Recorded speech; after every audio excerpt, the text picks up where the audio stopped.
If your snow just melted and your lawn looks like someone drew a maze through it, don't freak out. All of those squiggly, matted down trails all over your yard are just from vole damage. And before you go grab a seed and start panic fixing everything, let's slow down. Today, I'm gonna explain exactly what's going on, why this happens, and more importantly, how to fix it. I'll even give you some tips on how to avoid it next year. Let's get into it.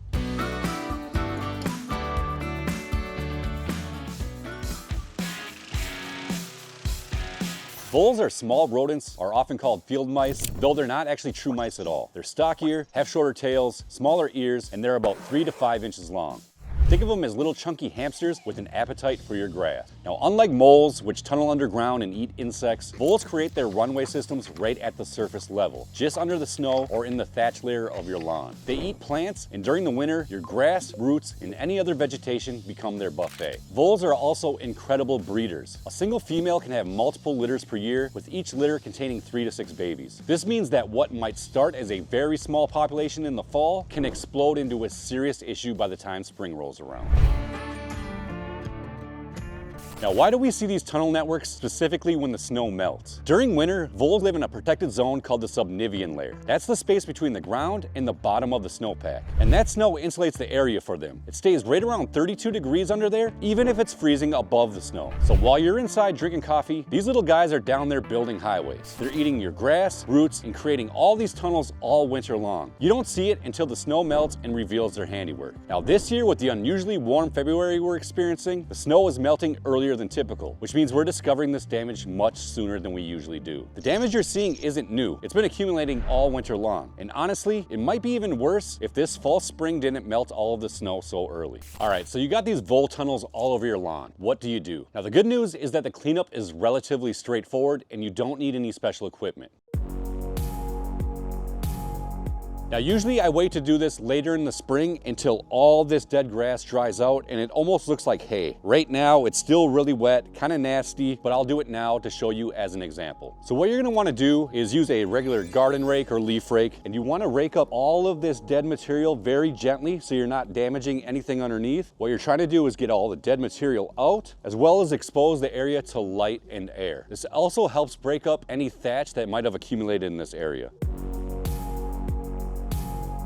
Now as you rake, you're gonna pull up all this dead grass and thatch and other debris. Rake this into piles, remove it from your lawn. You can put it in your compost if you want, or you can just bag it in your yard waste.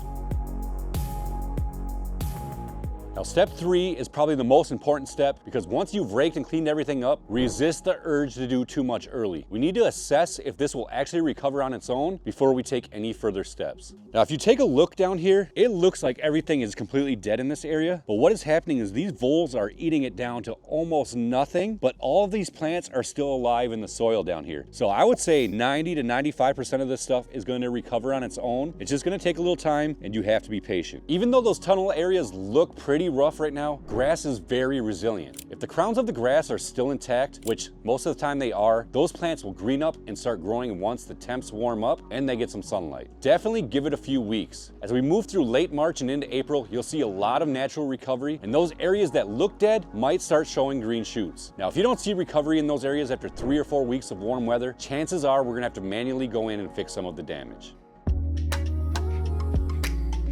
Now for those dead areas that don't look like they're coming back, we're gonna have to go in and reseed. What you're gonna wanna do is lightly scratch up the soil surface with a rake or cultivator, then spread your seed at the recommended rate. After that, then lightly rake again to ensure good seed to soil contact. Now, if you're done with that, you're gonna wanna step on the area with your feet to push down that seed into the soil. We're then gonna wanna water consistently. We're talking 2 or 3 times a day if there's no rain, until the new grass is established and you've mowed 2 or 3 times. Now, if you want to match your current grass type with your grass seed and not sure what type of grass seed to buy, you can check out the video in the description, which I tell you how to identify the grass type in your lawn. Also, if you want the darkest grass seed you can possibly buy, check out NightShift grass seed. It's been scientifically formulated to get the darkest lawn possible, so your lawn can pop out of the neighborhood and make your neighbors absolutely jealous. There's also a link in the description for this grass seed as well. Now, here's a pro tip when it comes to seeding. Do not reseed too early. Wait until soil temps are consistently above 60 degrees. In most regions, that's going to be mid-April at the absolute earliest. Seeding too early means poor germination and wasted money on seed. If you can see snow on the ground like we can here, that means it's too early. Now, if you want to know how to check the soil temp in your area, you can use a meat thermometer, stick it an inch in the ground in the morning, and wait till you get a consistent 60 degrees over 3 to 5 days with a warm outlook in the calendar. Or you can check online soil maps that tell you what the soil temp is in your area.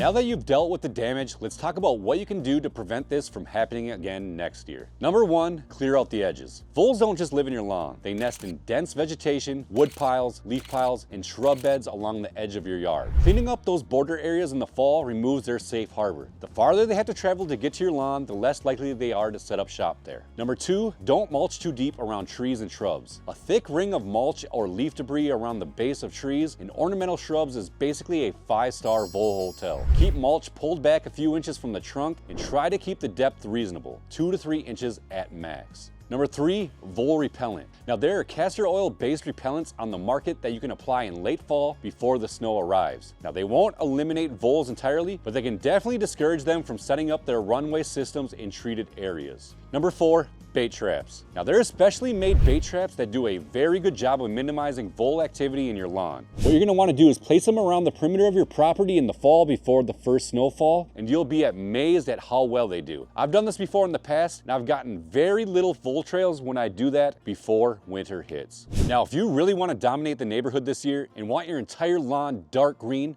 check out this video on how to overseed the darkest grass seed in the world. I'll see you over there. Now get off my snow-filled lawn.